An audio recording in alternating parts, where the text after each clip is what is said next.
everybody, welcome back to the Bill and Ray Show. It's Marble Day again out in the torch shop, and I'm going to work on some fuming today with a little stringer. It's going to be like a bird's nest. It's about as far as my ideas got today.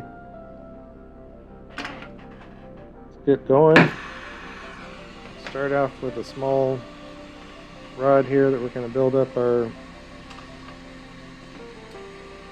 little fumed cane piece.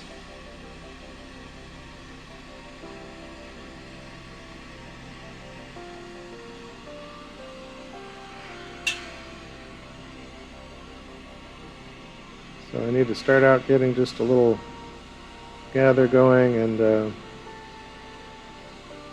squish this out to a little lollipop.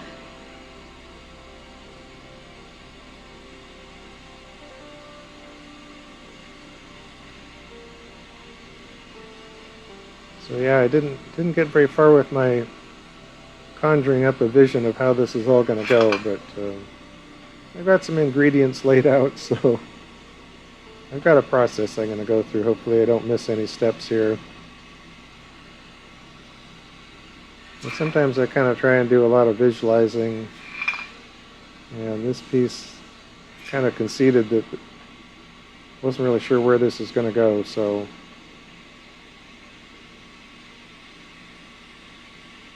just going to run with it.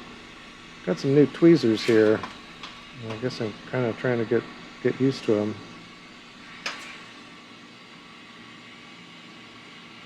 Inexpensive tweezers, but it's kind of neat. I've got two of these. It's supposed to be the same item. The one's more sharp pointed than the other, which is actually really cool because that's kind of the way I prefer to have two different tweezers. One's a little bit more for fine details and the other is for bigger, more crude ripping off a glass. So I've got my trusty mashers here, which also help when I get this attachment here to the main rod. I can kind of grab onto it and pull it a little bit. But after we got our initial shape, we just kind of transition to a marver paddle. So I'm trying to cook out the tool marks, the strain chill marks.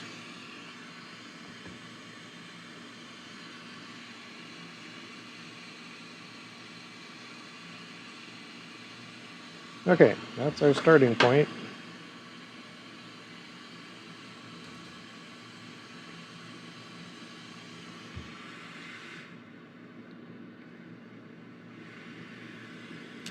So, we're going to see if we can get some gold on here.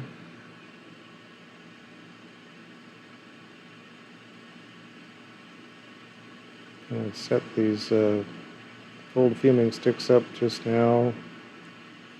And hopefully they behave.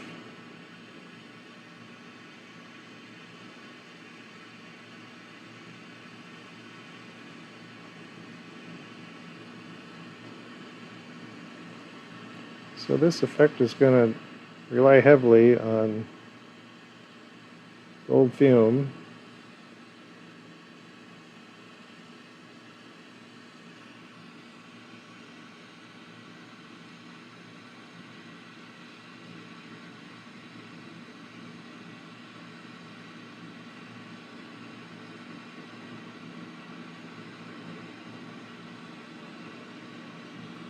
We're going to try and get quite a bit on there. Okay, now we're going to seal that in.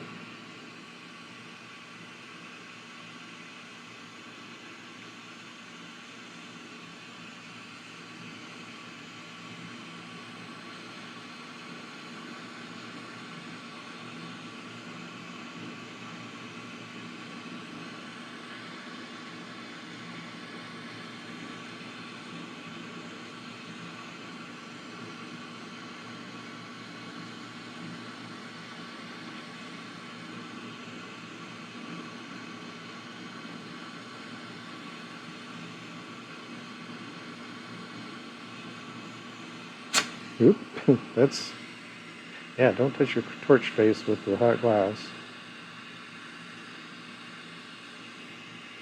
That can be a disaster.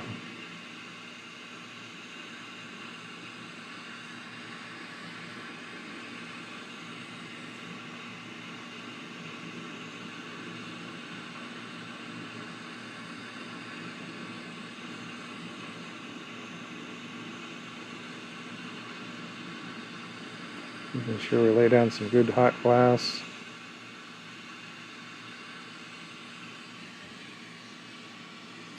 And don't worry about all this extra little tails here.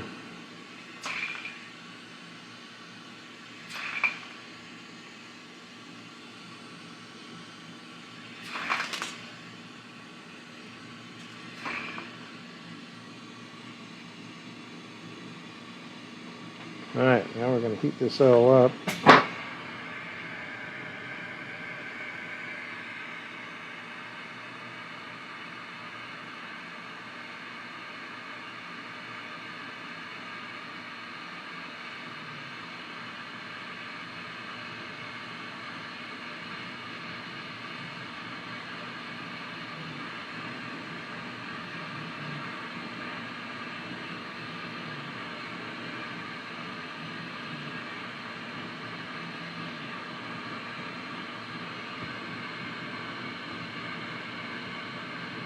When it's hot, we just kind of lay this down on the marver plate and smooth it out.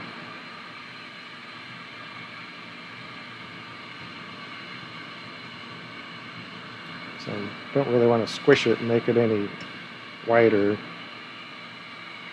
It's good the way it is.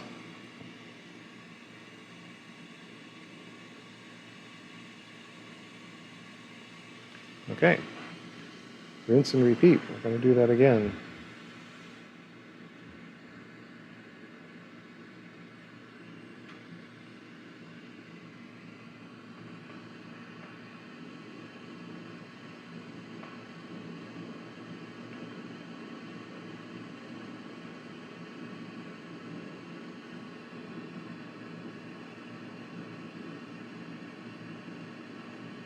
And sometimes fume on top of fume can be difficult to see, so trying to figure out what the effects look like on the surface.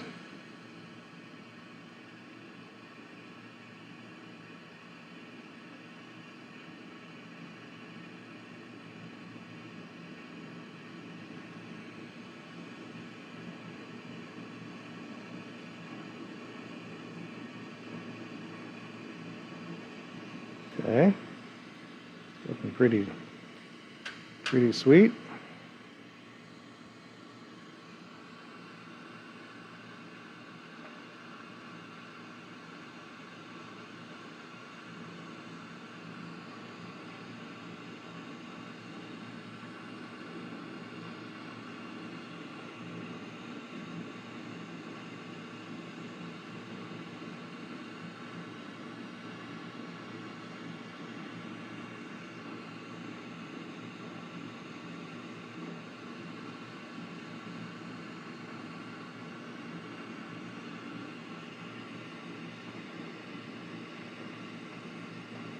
Okay, once again, trying to keep the clear glass I'm laying down pretty juicy.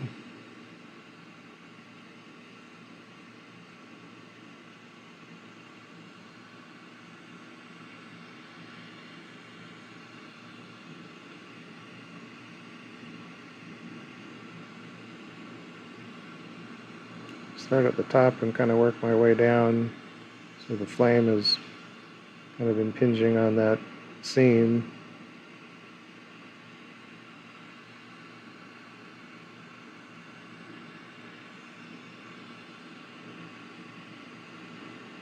And you get some lines in there, but those aren't necessarily air lines. Those are just kind of little change up where the fume is,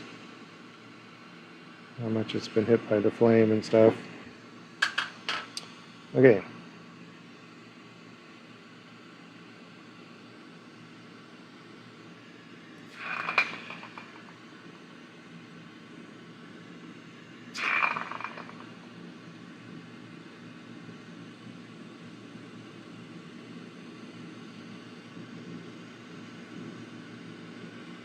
And tear off some extra excess glass.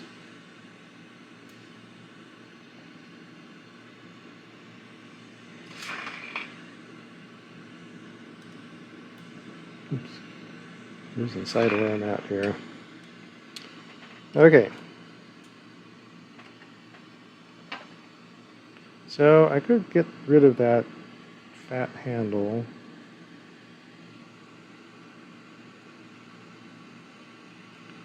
Not sure how necessary that is, but we'll do that just to show the idea.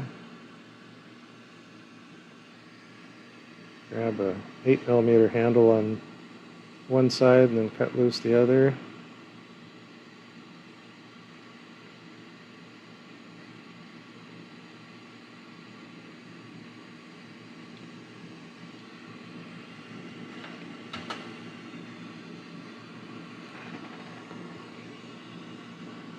Let's see, I'm going to go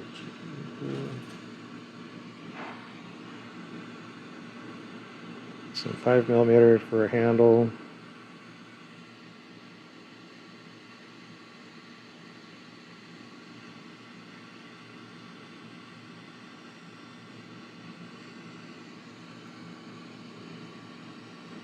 So now I want to just pull this out. And a lot of times with this sort of thing, you'd think, oh, we're going to twist this up and make a twisty. Well, I don't really care about it being twisted. My idea for this was to go with untwisted.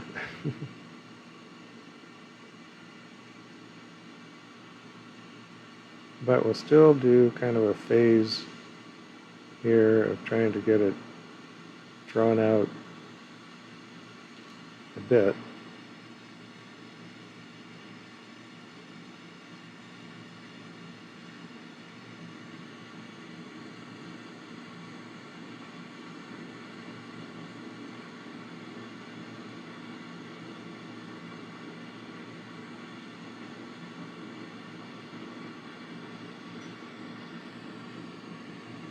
So I'll heat this out and get it kind of pulled out. I'm just doing kind of a flat cane.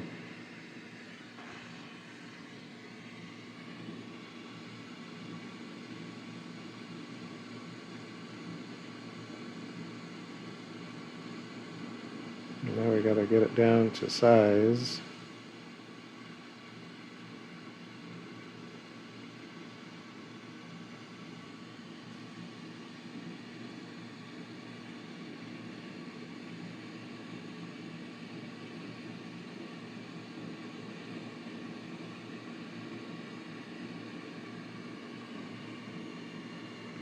When we get enough heat base in there, we can just do a pull.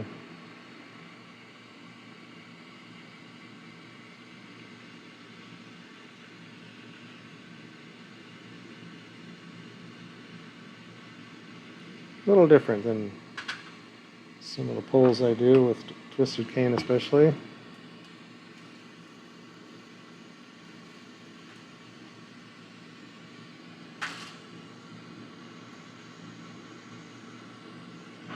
Okay, another one of those rinse and repeat situations.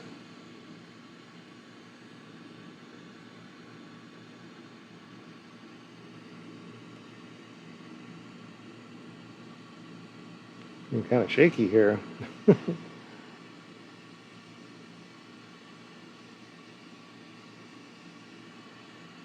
Just so excited to show off all this stuff to you guys, that's all.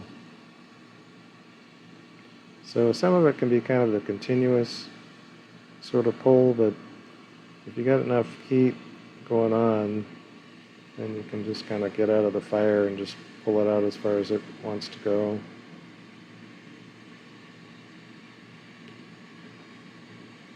Which is oftentimes farther than you would expect.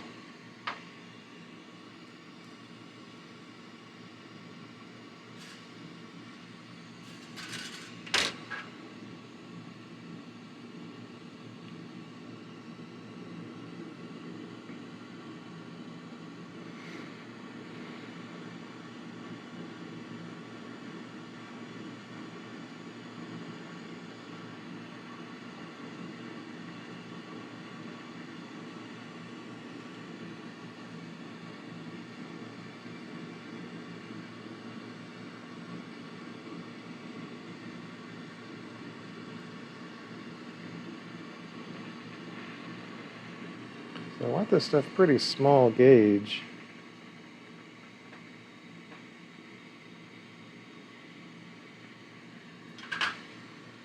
And this will probably produce way more prep here than I'm going to use for this marble.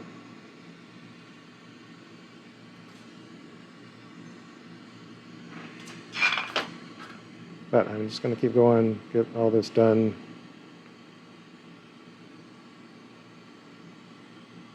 And maybe I can use it on another piece.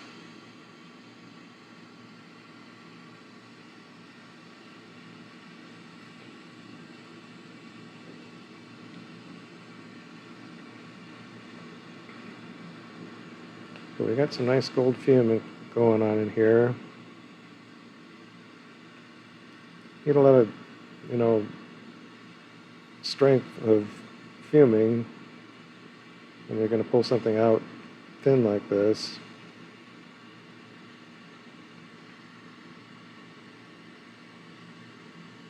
Some of this is looking pretty good.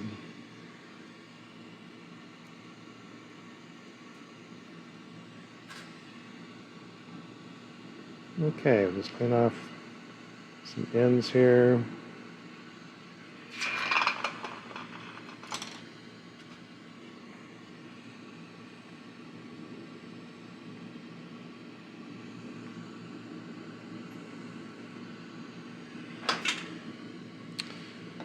All right, now I got our large rod. Before I get too far with that, I'm going to do, just because the core of this doesn't have much going on, so I've got this one piece that was a fumed piece before, and I was cleaning it off. I kind of cleaned off the fuming, so I got to redo the fuming on here. Try and just warm this up a little bit.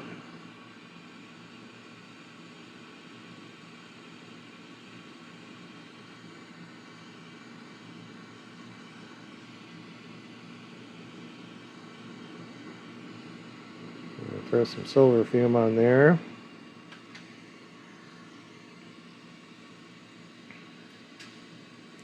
All right.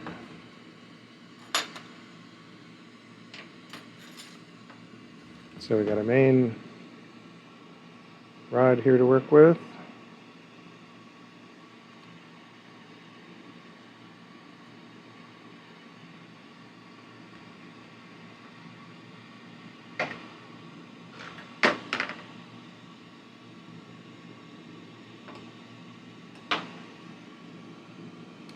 And we'll clean up the end and condense this down to our starting clear core.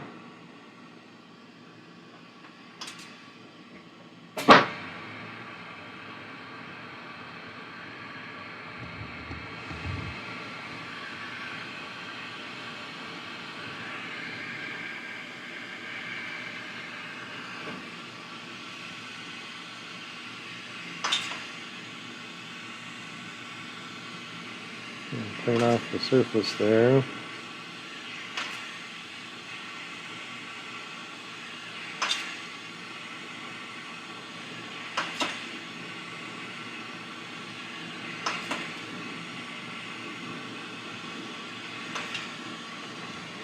Yeah, I woke up this morning at 5 o'clock or whatever it was to lights flashing. I actually got up because I thought, well, maybe our neighbor's he's out in the field with trying to get something done, which wouldn't be necessarily a good thing if it's out when it's pitch black out. I thought, well, maybe his flashlight or headlights are bouncing around. It took me a while to figure out it was lightning.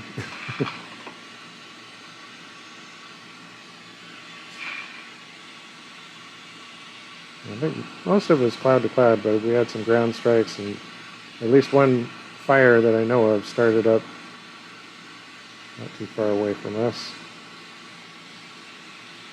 But hopefully they got on top of that.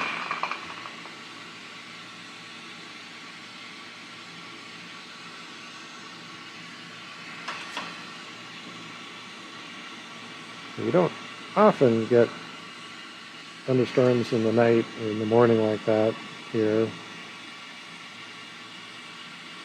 A little change up with the weather, so that's a good thing. Might even get some moisture out of it, but I don't think that storm that came through had any moisture, which is kind of spooky.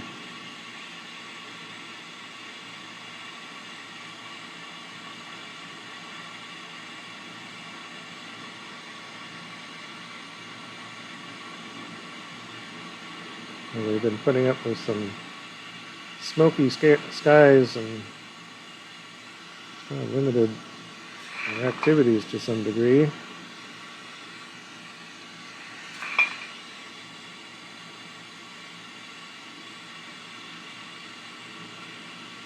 The smoke gets old in a hurry.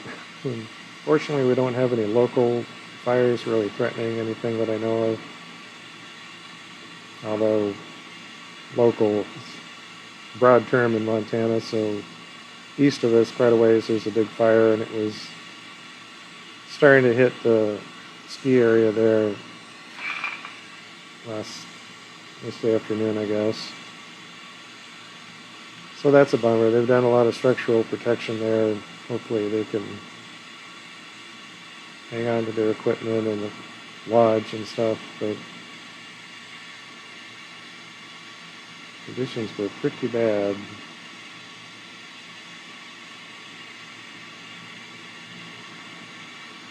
So yeah, the mystery of how much glass to gather up here.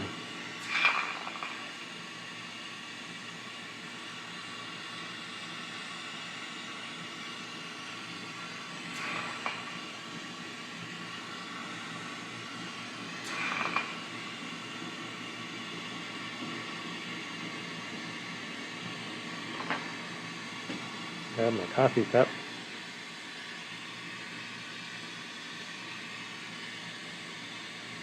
Yeah, hopefully I don't get to coughing and sneezing too much in this video. Yeah. A bit of smoke.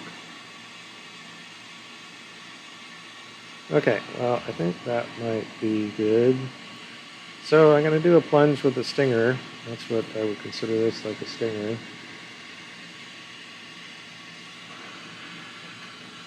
And I need to get the right set of heat load and all that. Try and get this to work. So it's kind of letting the attachment cool down. Now we want to heat up the end of this pretty good. And we need to heat just the tip of this.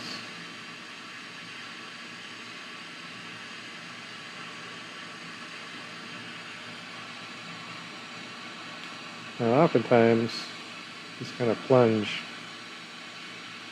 you rush into it and the clear glass base is not hot enough.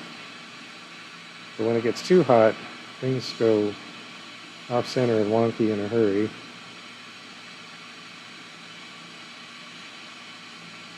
So that's why I don't really like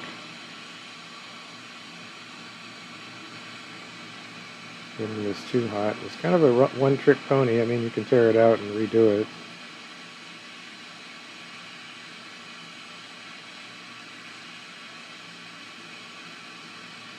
Okay, the base is looking pretty hot. It's kind of retracted a little bit.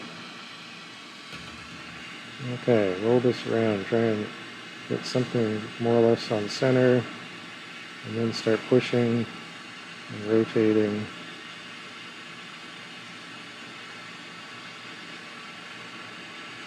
Pause a moment and start pulling this back out. Got a little bit of a mushroom thing there, but that's okay. Just wanted somebody in the middle there, so it wasn't just a completely empty core.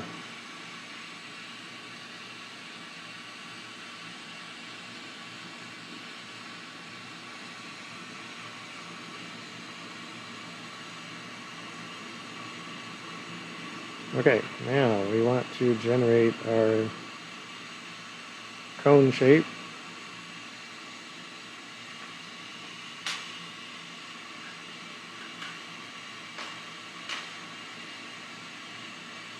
So just kind of heating the very end, and just letting it draw out with gravity, rotation.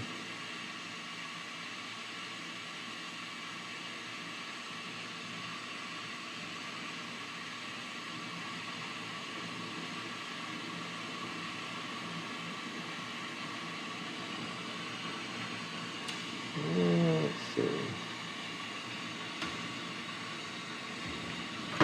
This guy.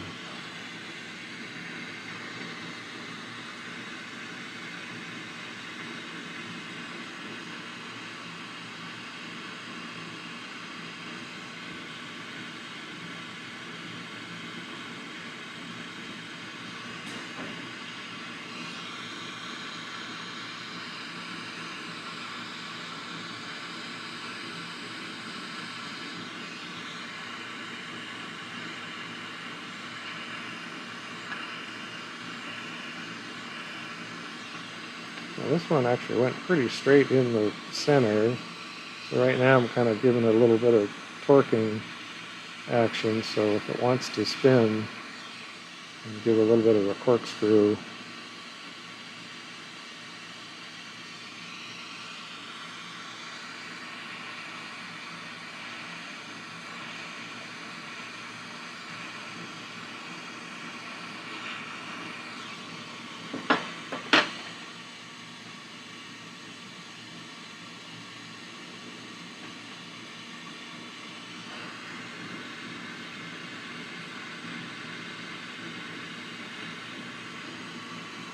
Yeah, it's got a little wiggle to it.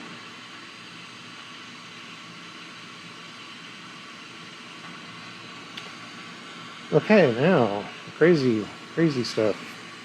I mentioned kind of a bird's nest idea, so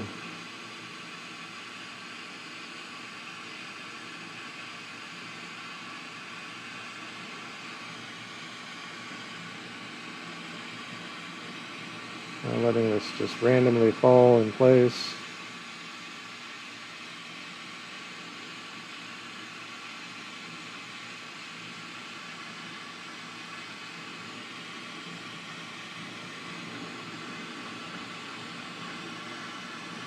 So with all this crossing kind of stuff,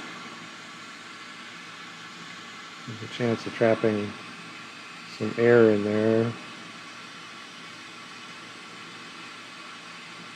Plus it's just going to kind of mess with our pattern. So the idea was to kind of do these layers in stages.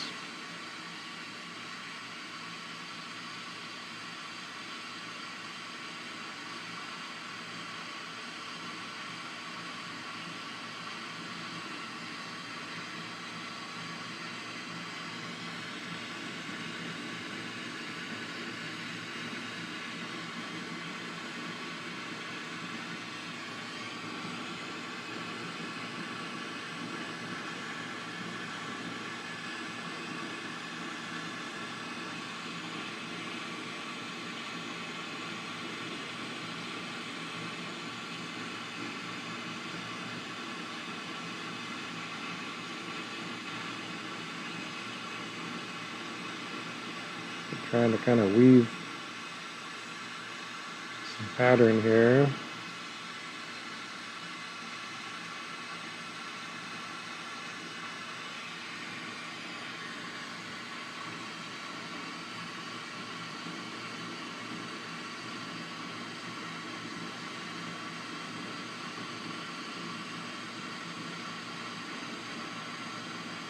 Now, I got a lot of this gold fume, so I'm going to use a bunch of it.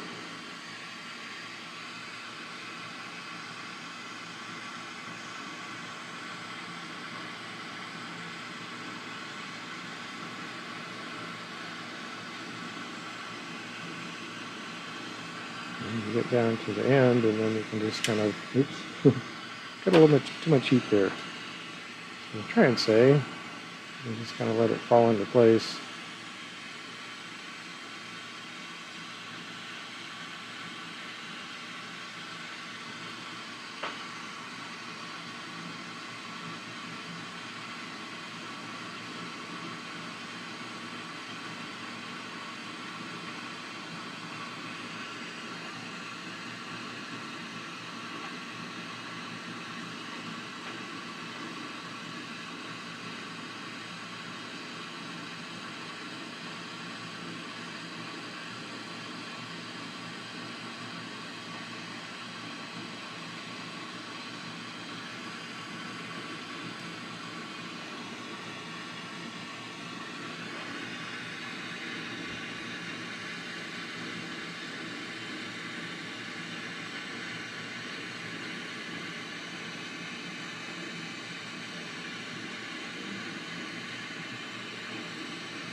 So the other unknown is how many layers can you get away with and still be able to see through it.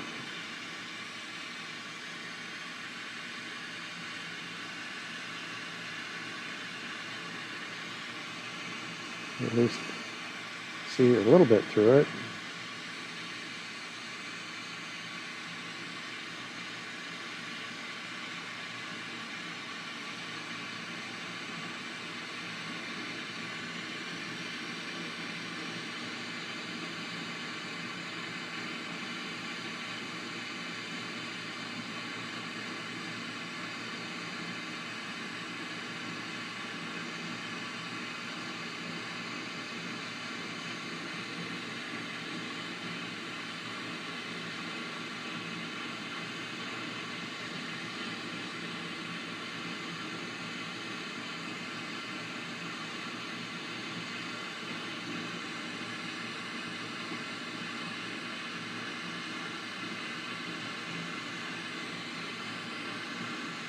Now, another idea I considered is laying this down symmetrically and then raking or twisting parts of it.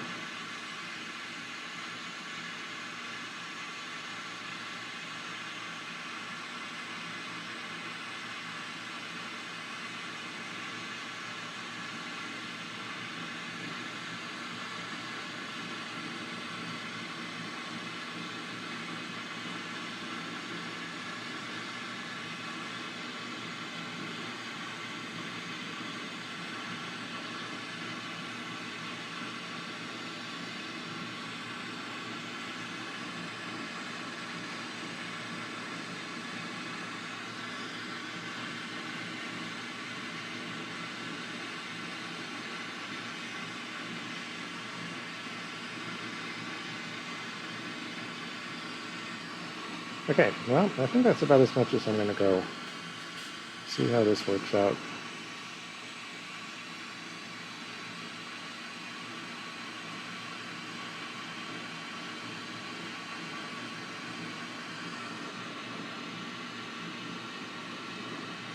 Get this all melted in and then shape it a little bit.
Okay, onwards and upwards.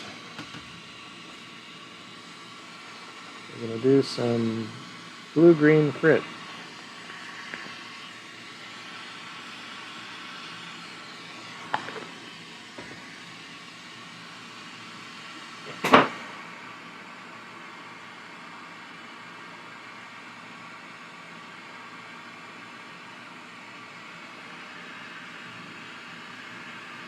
Get this all pretty good and hot, because I'm just going to do kind of a one roll, I think.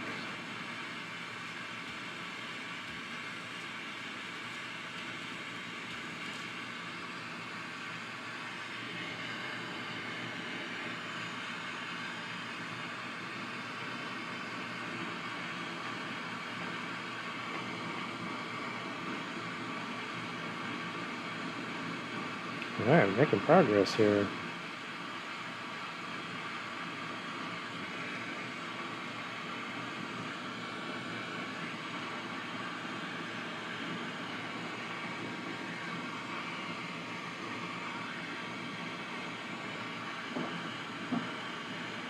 Let that frit just condense into its own, it'll kind of retract into little spots.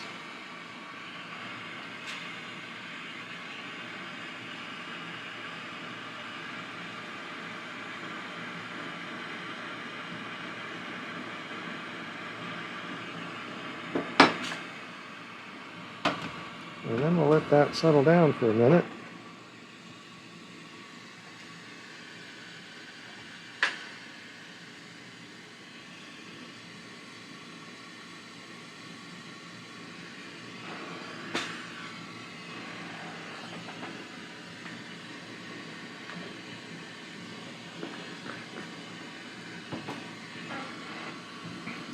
Okay, what are we doing next? We are going to put down some back base layer. So this is deep. I think it's just called deep blue.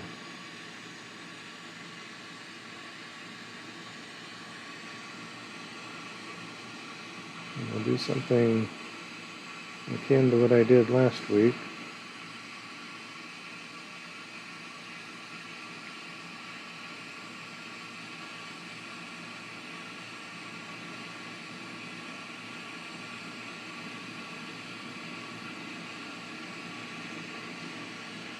Using the, I often, for a long time, years, I've liked to use stringers to cover the backside color to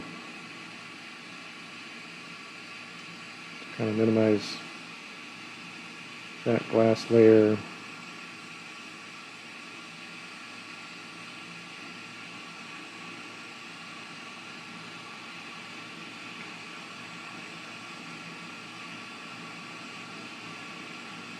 But there's another idea, a lot of different ways you could do this. So last week I kind of laid it down like this, but then let it melt in on its own, and then filled in those gaps. The trouble to me of using the full strength is where you get down to the end here, and that tip tends to get overheated and distorted. Tricky to get out to the point.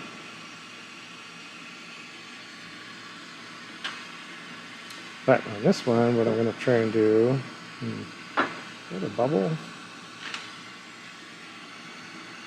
Yeah, bright and shiny.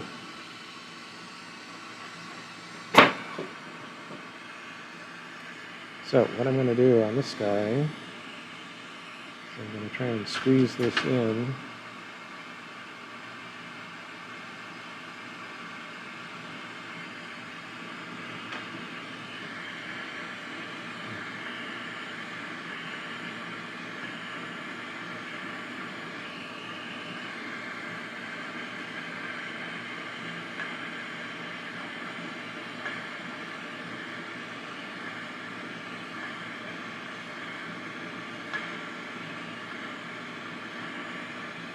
Oh, that rod's got bubbles in it. That's kind of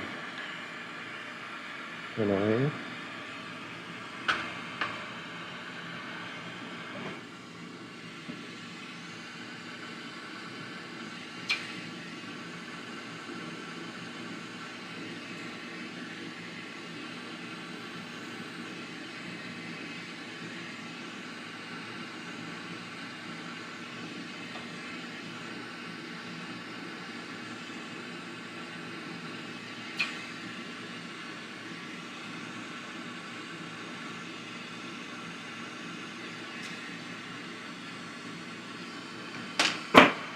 So, anyway, what I'm trying to do is squeeze glass together, give a bit of pressure on there.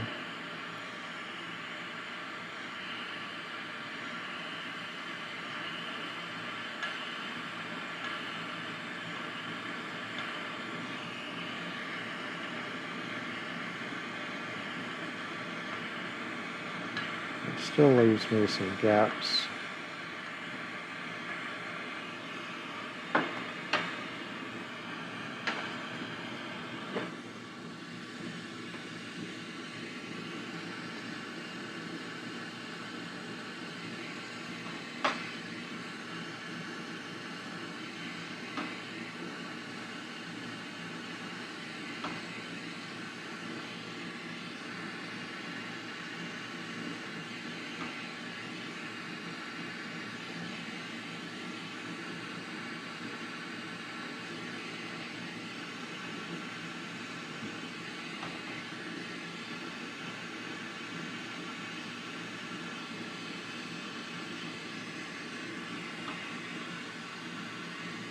seems kind of odd to me. They've got so many bubbles in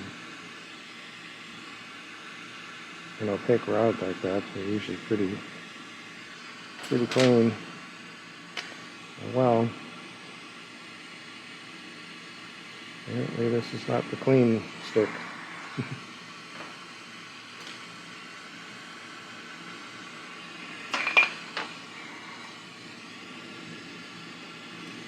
Alright, so rather than pulling a stringer to do this,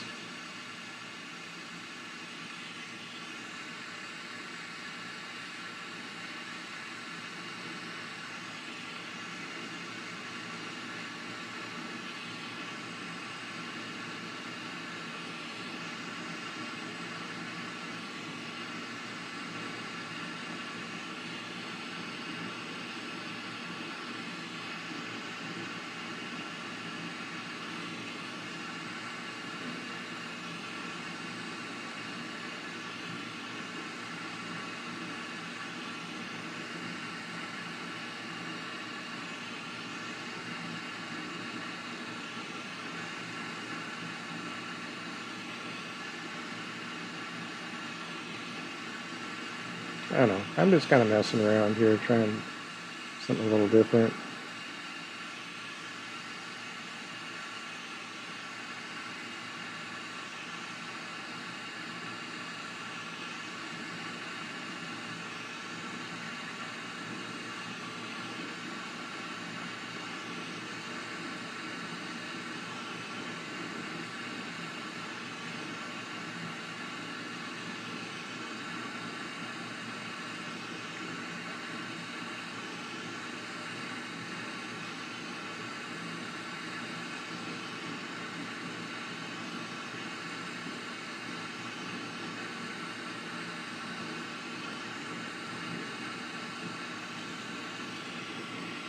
So another idea that I saw someone demonstrate long time ago.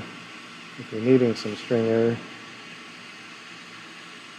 on the fly, you just attach it to your piece, pull out some, wait for it to chill a little bit, and just snap it loose.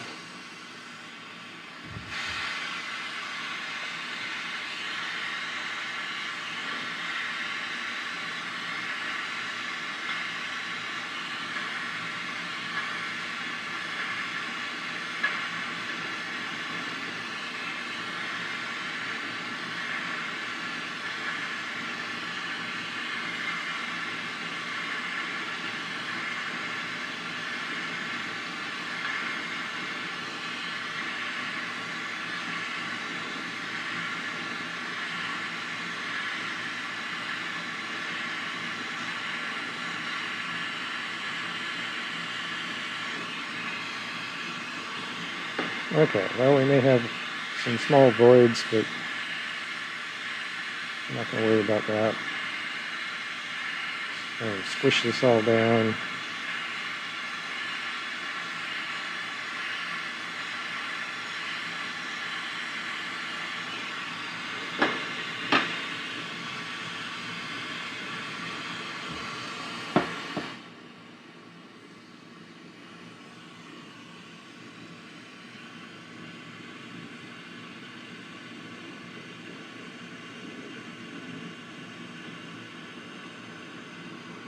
Build up a little more glass there on the very end, so we have an opaque bottom to the well. All right, next step.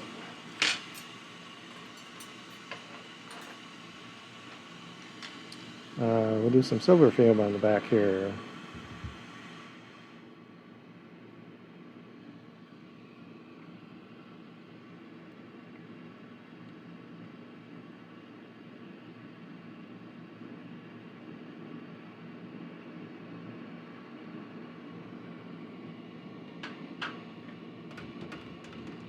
Okay, some crazy silver.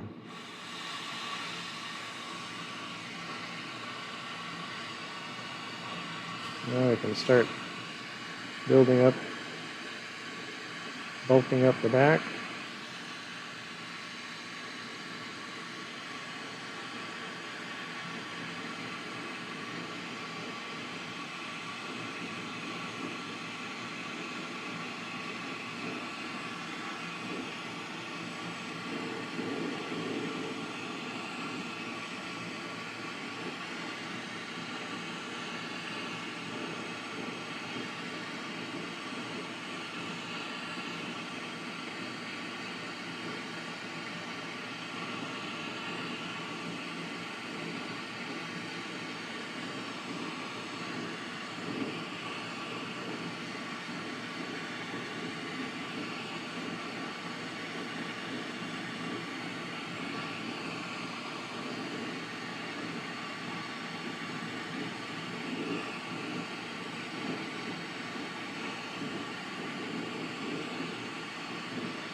Well, I hope everyone is doing all right out there. It's a lot of madness happening.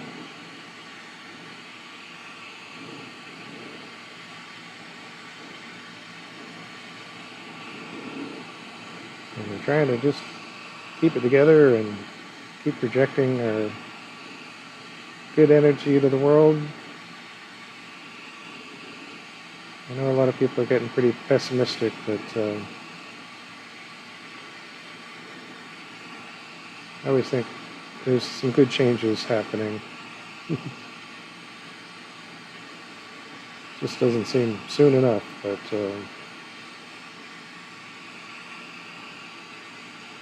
when we get pushed out of our comfort zone, we tend to make changes, and change isn't always good, but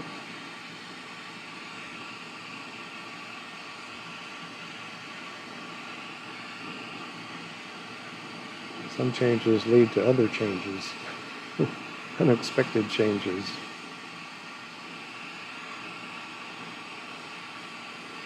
So I think the trouble a lot of people is just are in the place of feeling helpless, to have nothing in their control. And I would say your mental health, your physical health, there are some things that are potentially in your control at least.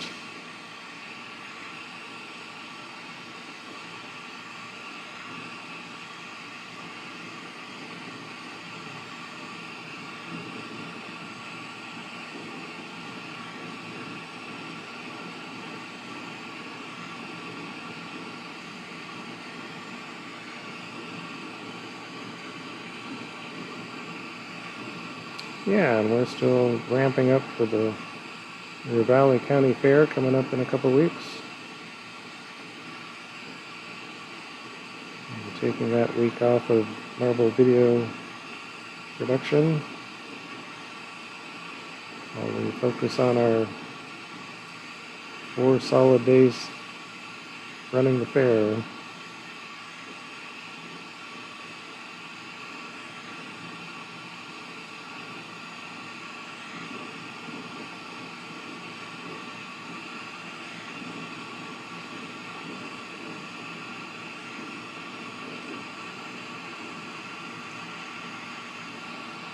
So it's a pretty big disruption for the shop because I take that kiln, this torch,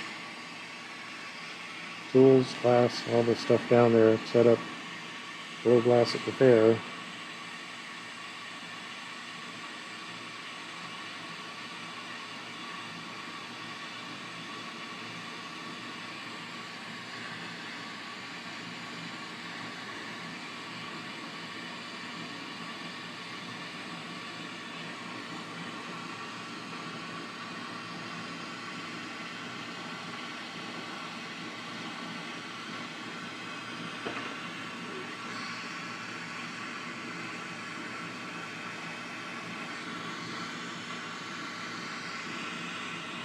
I think I actually got glass over the tip here. I try not to do that.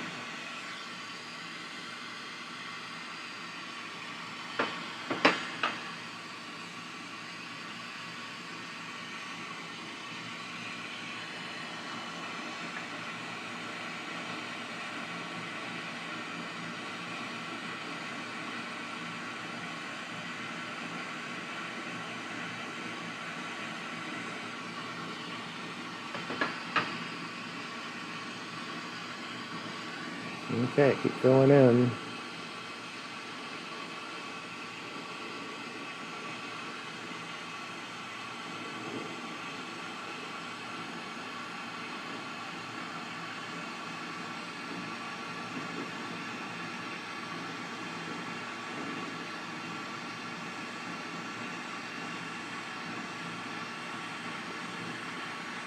Now that we have clear glass on top of clear glass, we can just roll the rod that I'm feeding into it.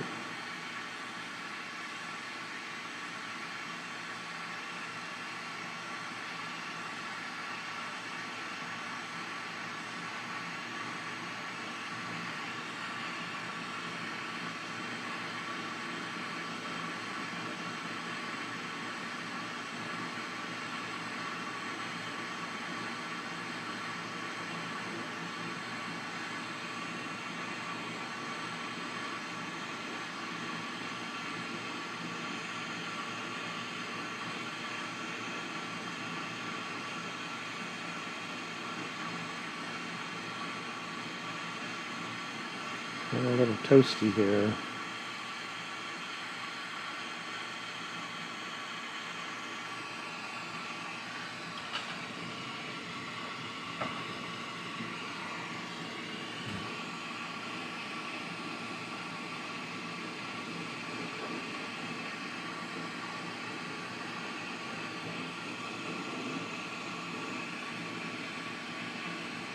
See that center plunge, I'm not sure on this one. Sometimes you can see down inside it. But because there was a cut end and I fumed it, and then I kind of melted that tip, but I don't think it burned through the fuming.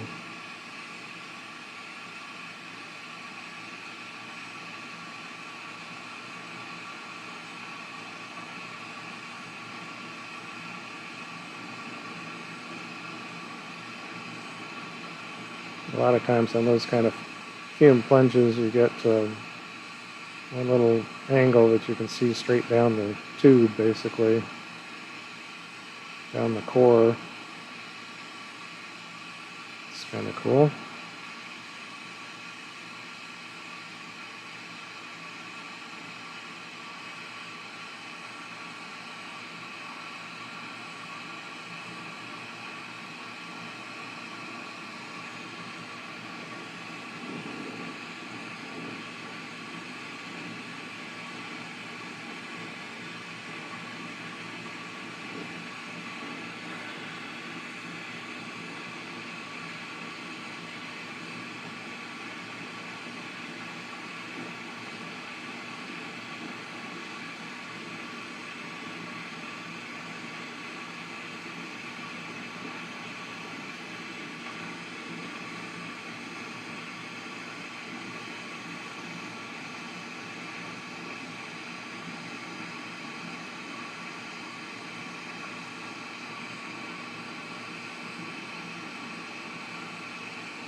Yeah, anybody out there watching this video, probably buzzed through this part, but if you're watching this, we really appreciate your time.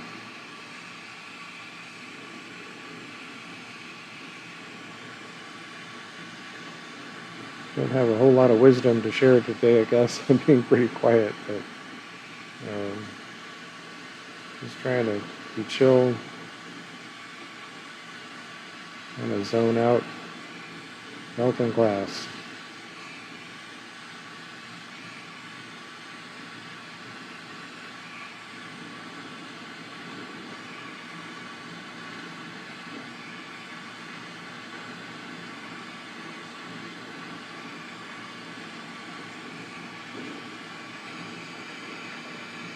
Sometimes a little daunting to come out here and do a marble in these videos, and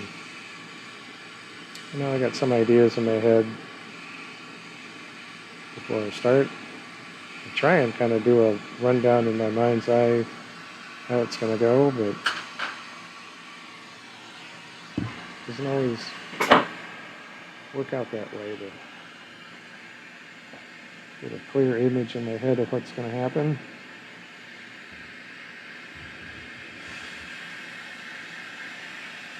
Sometimes it's just a bit of a leap of faith, but we'll make something here, that's for sure.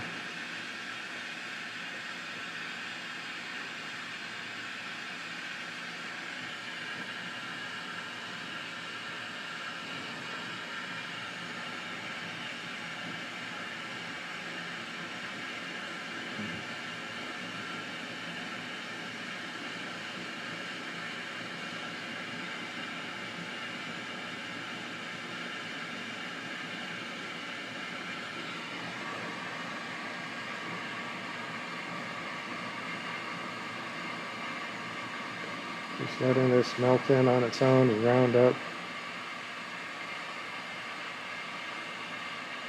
And we do slow rotations, let that heat really soak in.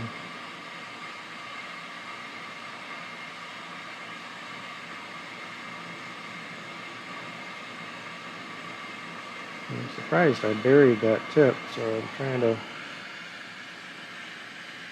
keep it kind of protected there. Sticking out as best I can.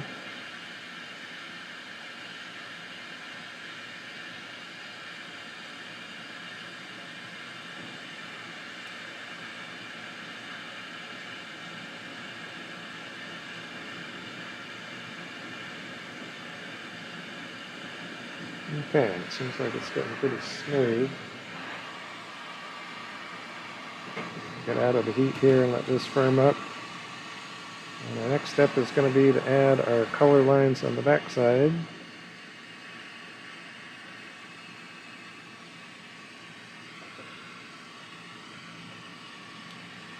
And what do we got here? We've got some mist, some double amber purple, and some teal, really teally.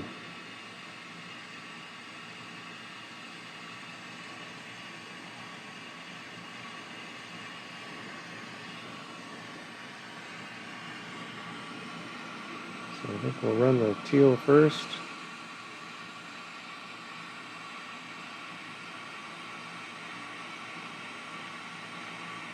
Just along that boundary.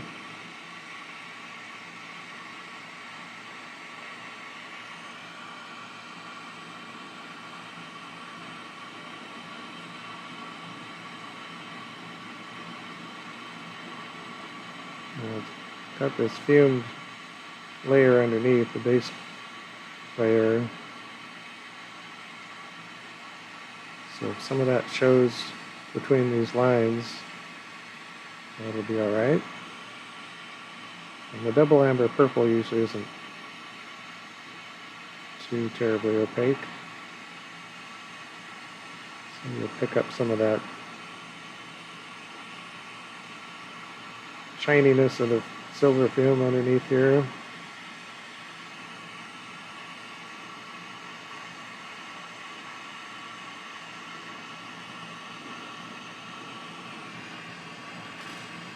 And then we'll do the mist.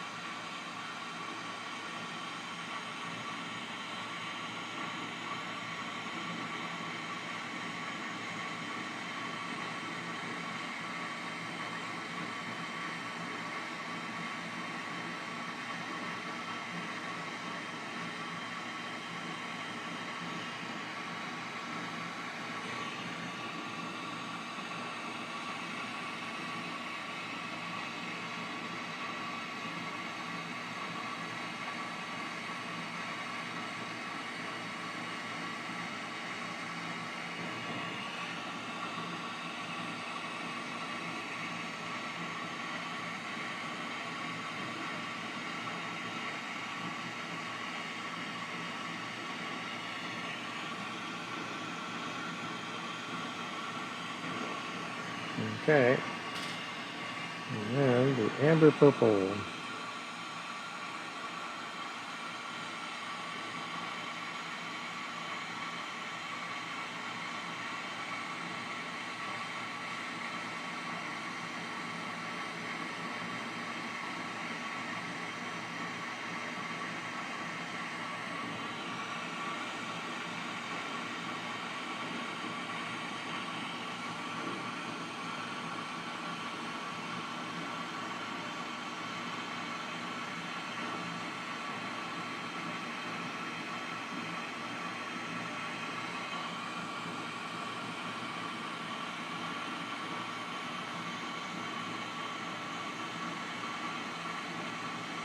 Try and run any of these amber purple colors. You're doing a stringer, trying to get a lot of heat onto that back side of the side that's going to be buried. Because our next step is going to be to heat that up until it runs clear. And it's really hard to get that back side. So hopefully that got some of that kind of clear on the back side.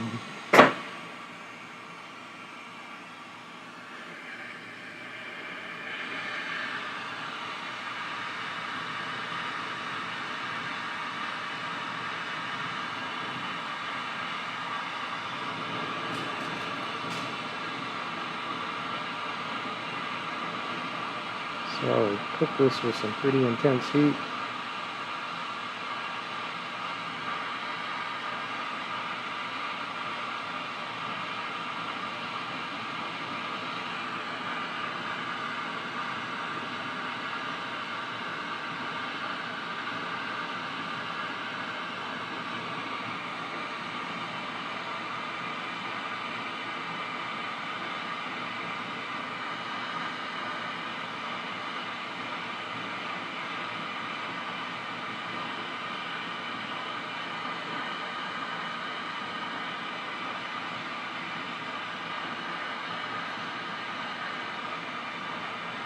can see that.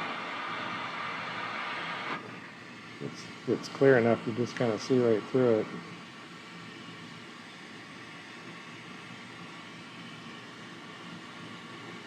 I don't know if you can see what I'm seeing.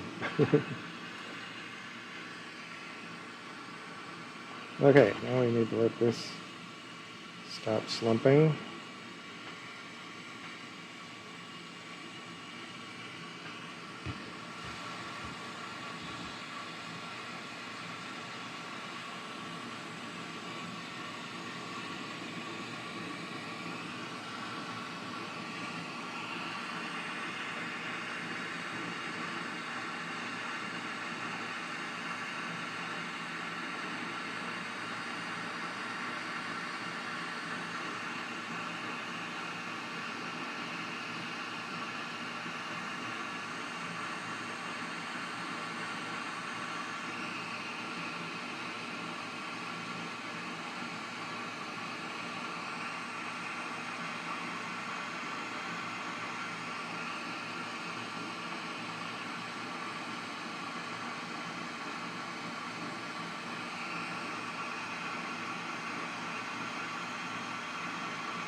You know, this is kind of a dance of where the heat is applied. You want to kind of superheat just right in front of where the rake is going to go.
Okay, then we're going to heat up and kind of define that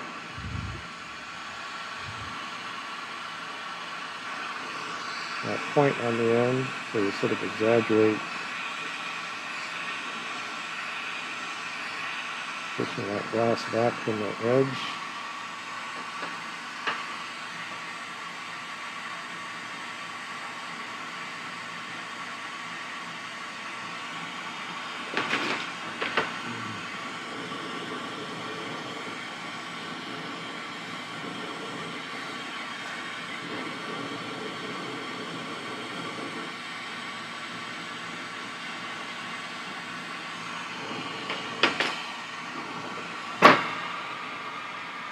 Okay, now we got some kind of funky shape here that we want to get to our hemisphere.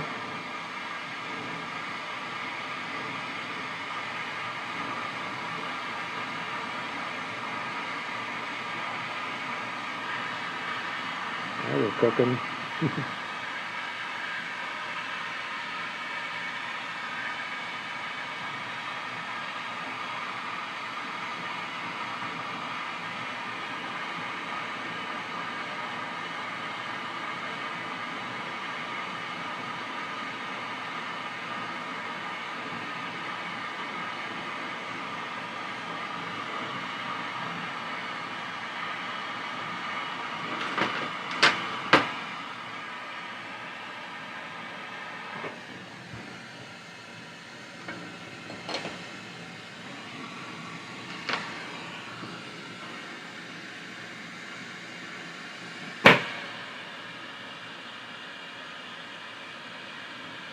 I'll use this oversized mold to begin kind of coaxing this together.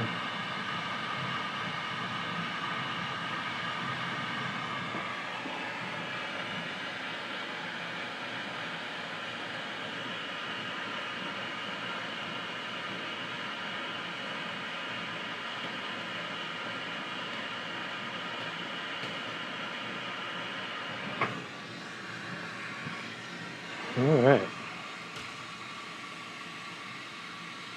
Once again, we want to settle down here a second before we put on our first punty.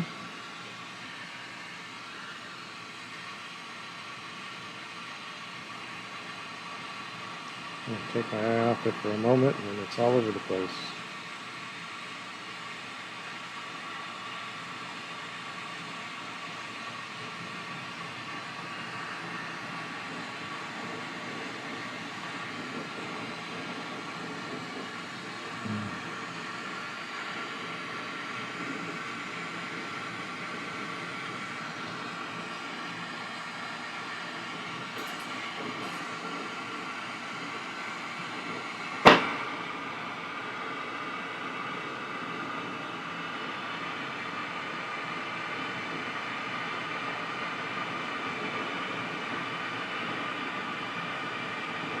Trying to control it from the punty that I put on the right side.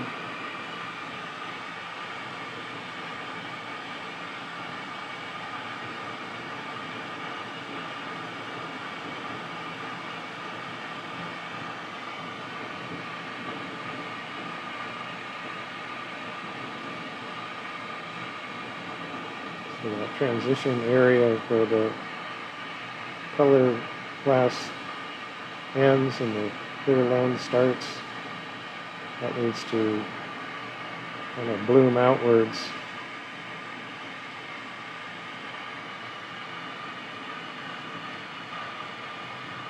Which starts happening right now.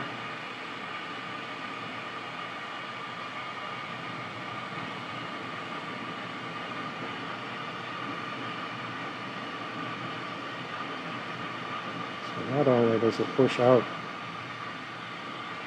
that circumference, but the clear lens material I want to actually bulge out on top of that.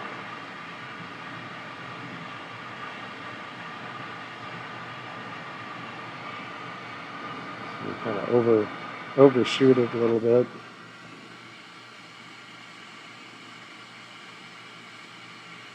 And we work on building up some mass for the lens.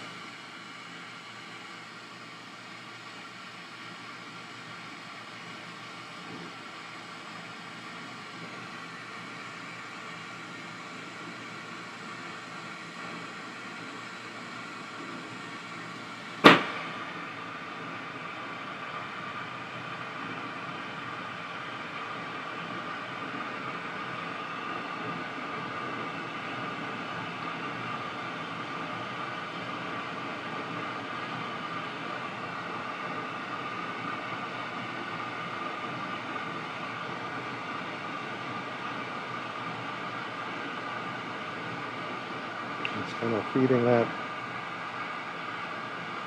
rod in my left hand into the lens.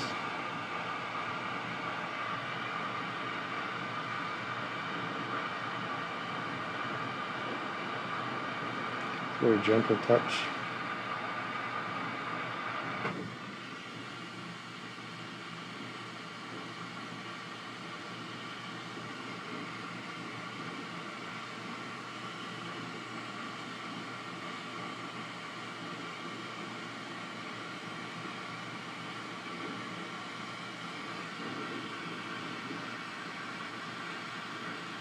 And then we'll come out to our cutoff wheel.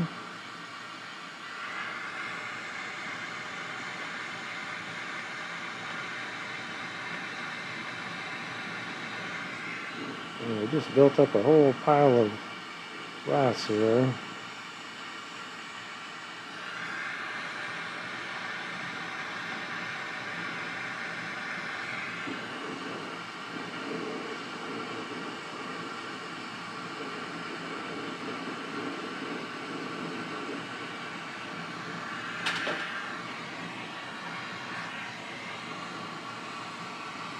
Okay. Now, between our two, I'm going to say scissors, tweezers, I'm going to go with the thinner one.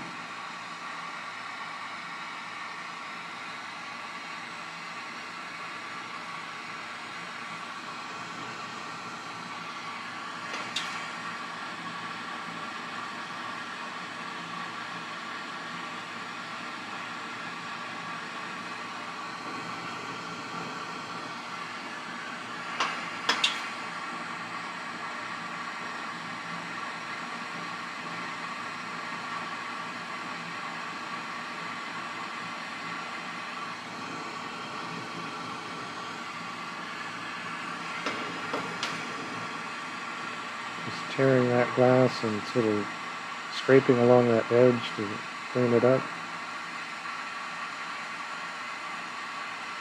You need to get a little portion there good and hot so it'll just flow without too much tug of war.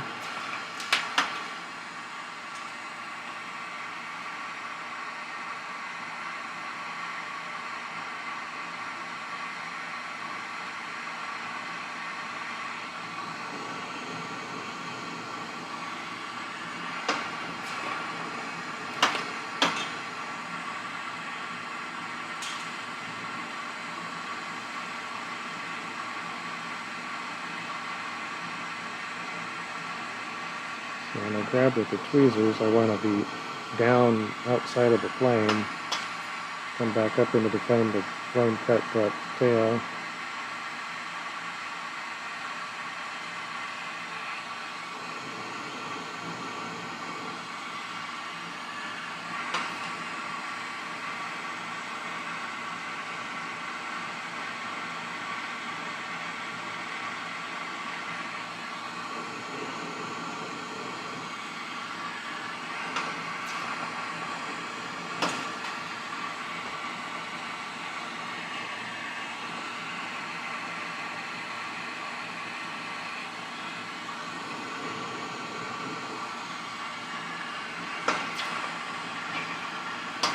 I think we're about back to the beginning. So then we need to take a little different approach to get a smaller tail. Tuck that in and try not to overheat things right there.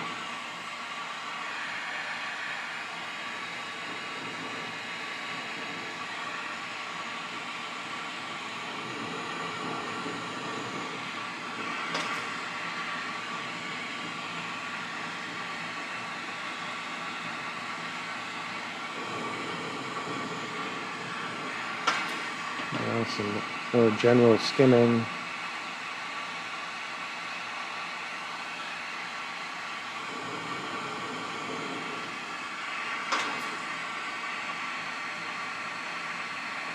If you pay attention and watch closely, you don't really see this on the video, but in person you can see where that glass don't look right.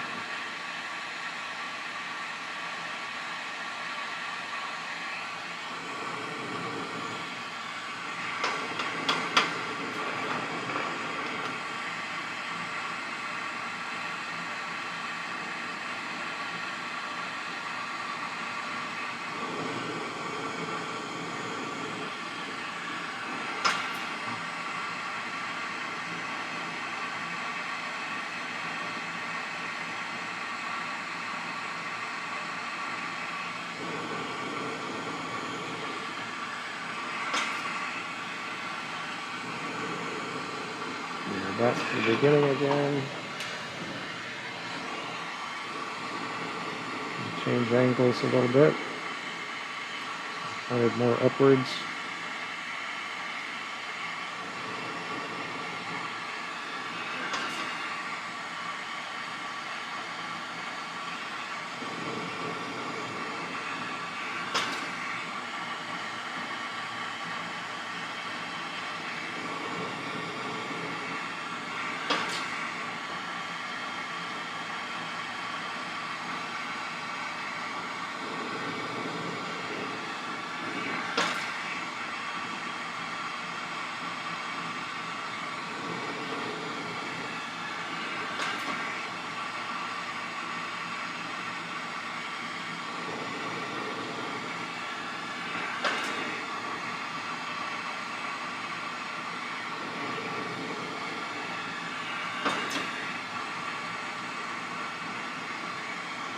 Keep going around in layers.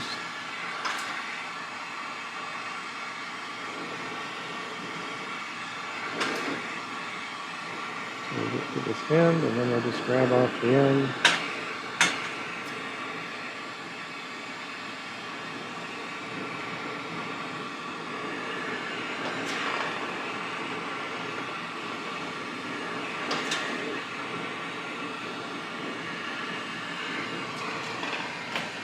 Okay.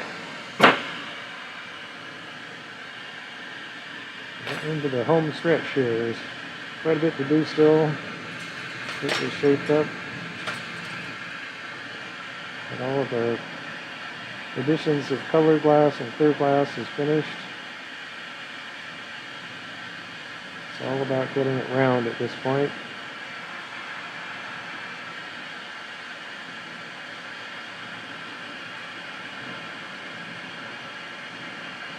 So the clear glass moves pretty readily.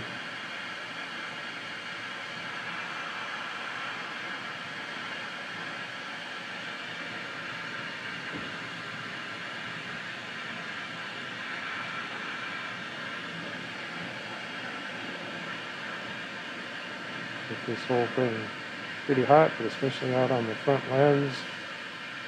Give it some rotations.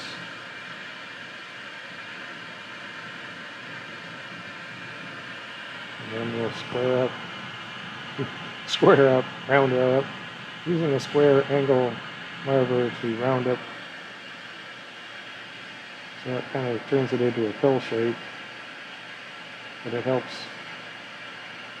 refine or maintain the circular starting point.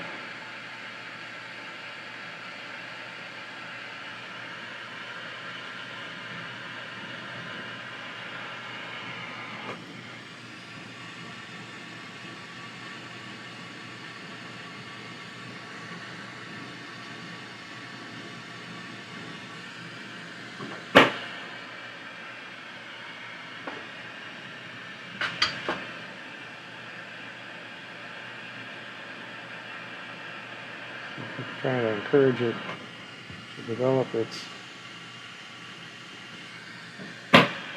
correct round spherical shape.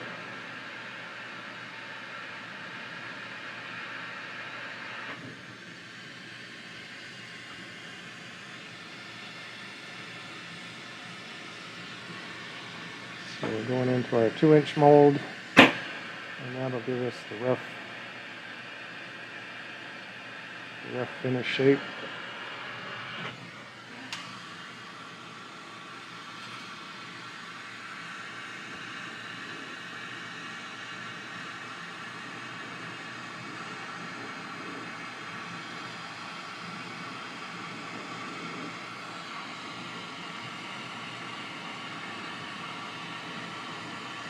Okay, our first punty transfer.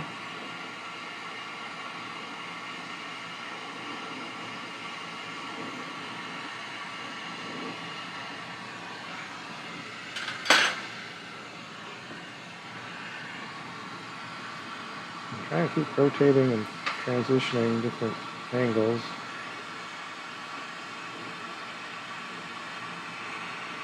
Get it up there, we can pull off that connection mark.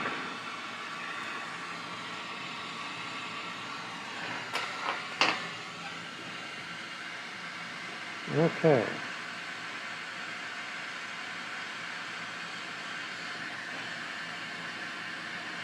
And get this on center.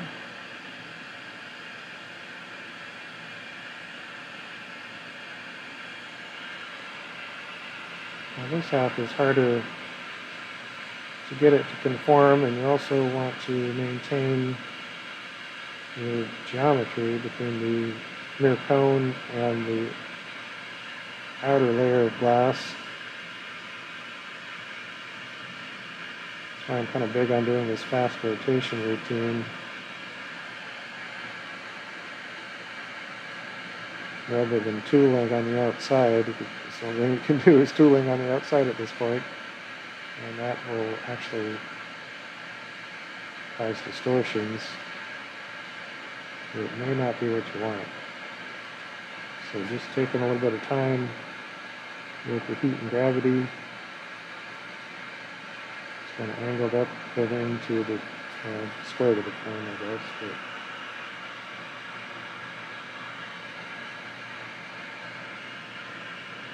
to do the fast rotation, you have to be pretty good on center.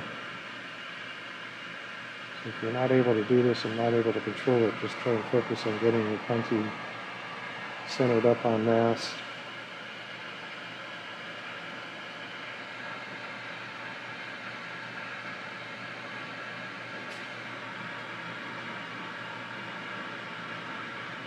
But then when we feel like we need to encourage it,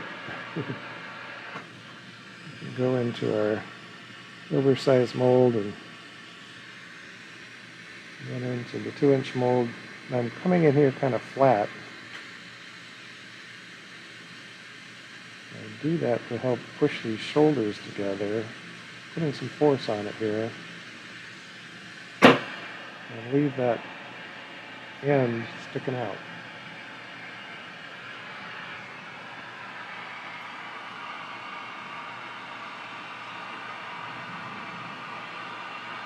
See how the end is kind of sticking out there? That's, just different steps attempting to maintain that vortex focal point.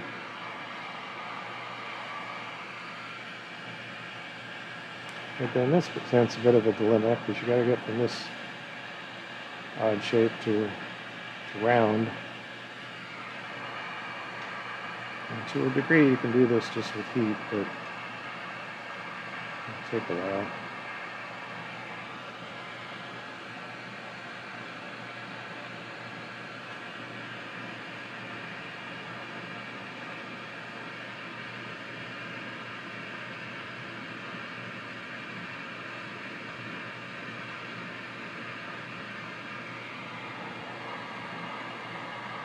Again, get those rotations going.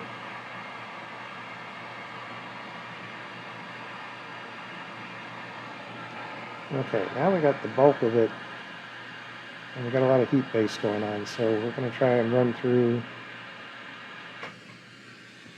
on the back side up to the front, and try and keep rotating and run it through that end point.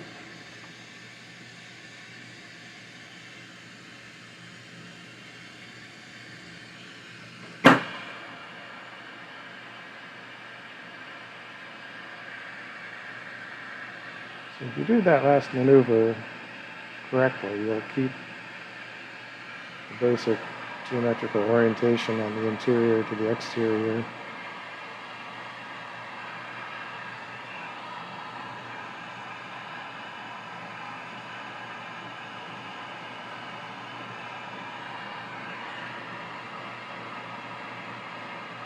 Now sometimes I get to this point and I've got kind of an apple shape where the punty is attached. I've been pushing on it so it's kind of dented in. So I'm purposefully holding it vertical and letting it, or near vertical, letting it kind of pull that lens shape before I go kind of horizontal.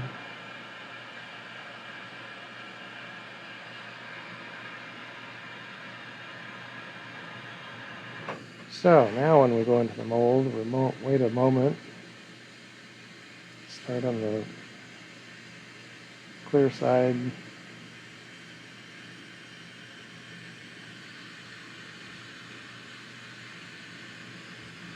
Okay, we're pretty close to the finished shape. So at this point we can lose some core temperature.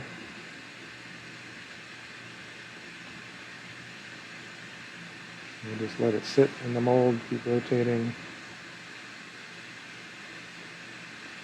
This seems a little ridiculous, but the bulk of the marble mass does not need to move. So at this point we just want the outer layer doing things. So watching reflections.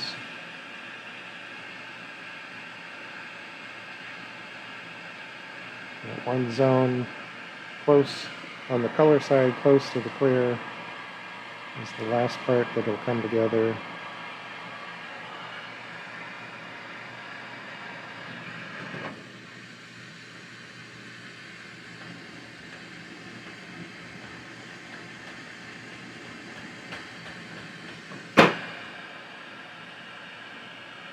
So a couple little cycles like that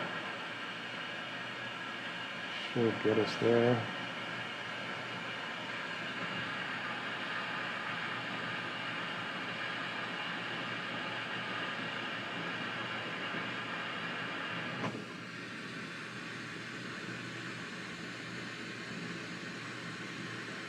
Okay, once we got our shape, and it seems to be spinning nicely in the marble mold. Once again, kind of lose some heat. And when we come in here, we're going for the flame polish on the back side. You definitely want to flame polish after every tool run. Anytime you're using the tools, you're going to want to flash it again with heat. Hopefully get rid of any little wrinkles you might have introduced. All right, we're getting near the end, so we can cool this down a bit.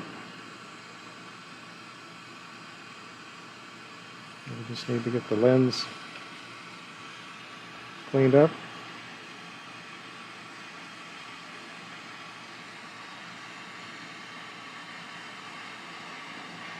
Yeah, I don't know what this is going to do. It's kind of hard to tell until it comes out of the kiln. It's glowing. I can't tell how much it's glowing or the fume is pink.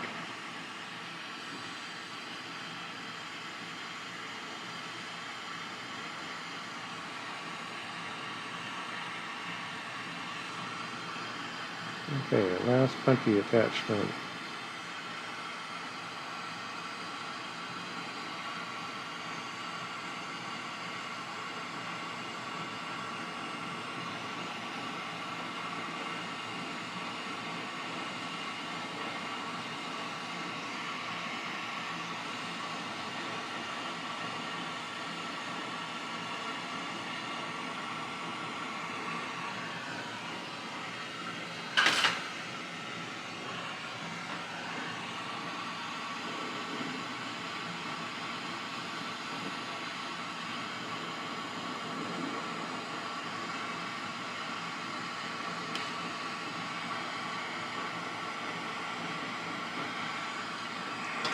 And then we want to make sure we dig out any remnants of this connection.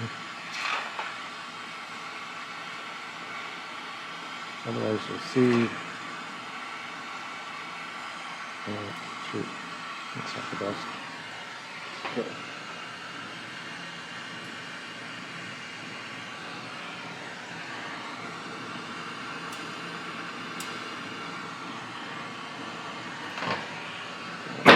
Keep that in, hope that melts in nicely.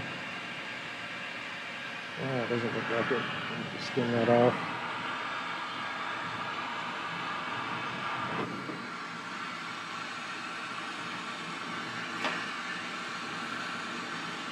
And anytime you have little tails of stringer, you don't want it to flip back like that onto the surface.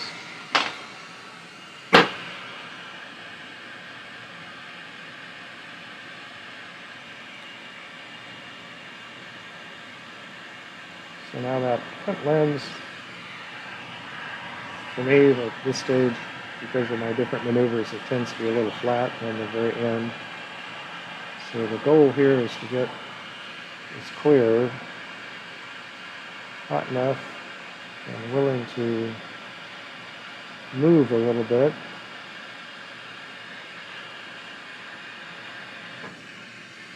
And when we come into the marble mold,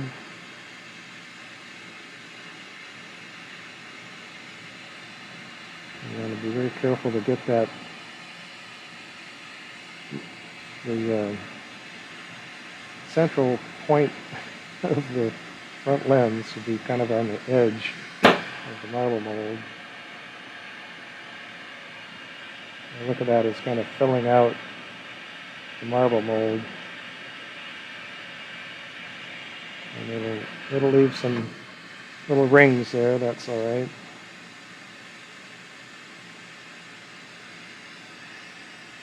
Yeah, just getting the heat, getting it into the marble mold, getting those factors right is, so now it's bumping out right on the end.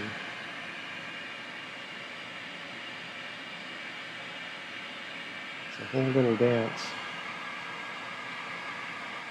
So we moved some material out to the edge, now we need to consolidate it.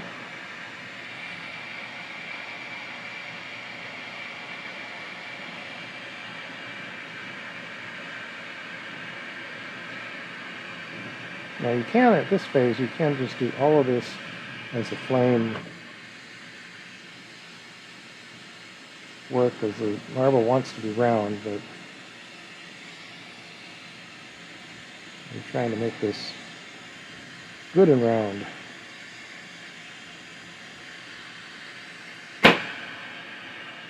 So then you get to where you kind of, you can mess around back and forth with the marble mold or tooling, and it's going to keep leaving marks. So now we need to heat it so that surface kind of flows. And do a couple cycles like that to get that finish.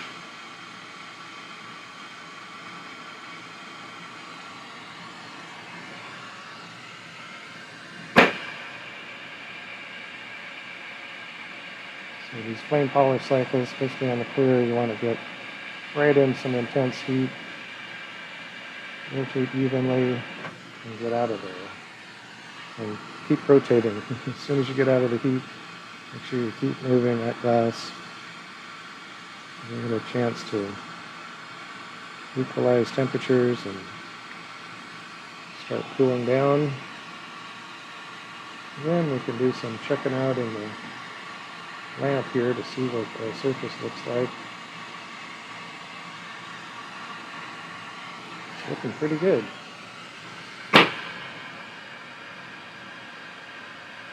Purple amber on the back side is striking a little bit.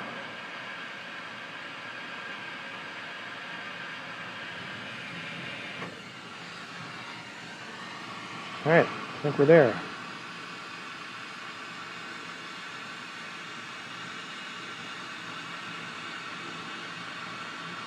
Now we need to cool down. Get it back into the marble mold. We're going to use that to transfer into the kiln.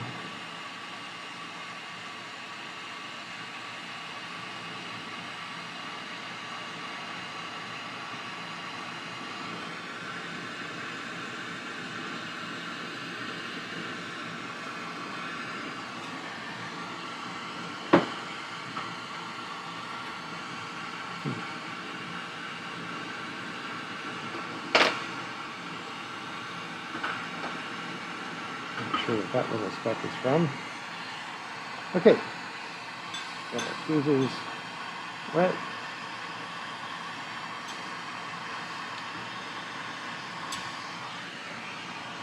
Rest it gently in the marble mold. Bring it up here to the flame.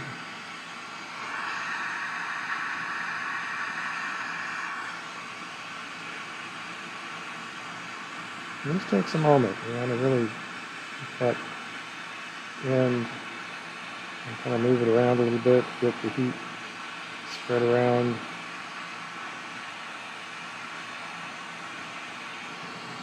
And then kind of check some reflections, looking good. I think we got it.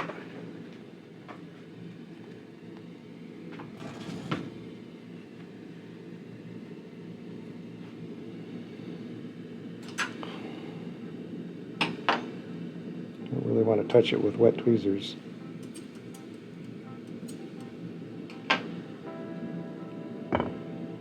Alrighty guys, another marble in the books.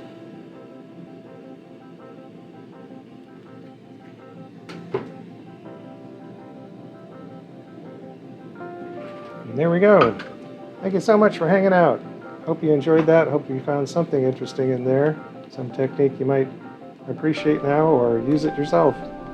So anywho, take care of yourselves, take care of all those around you, and we will see you on another adventure another day. Check it out.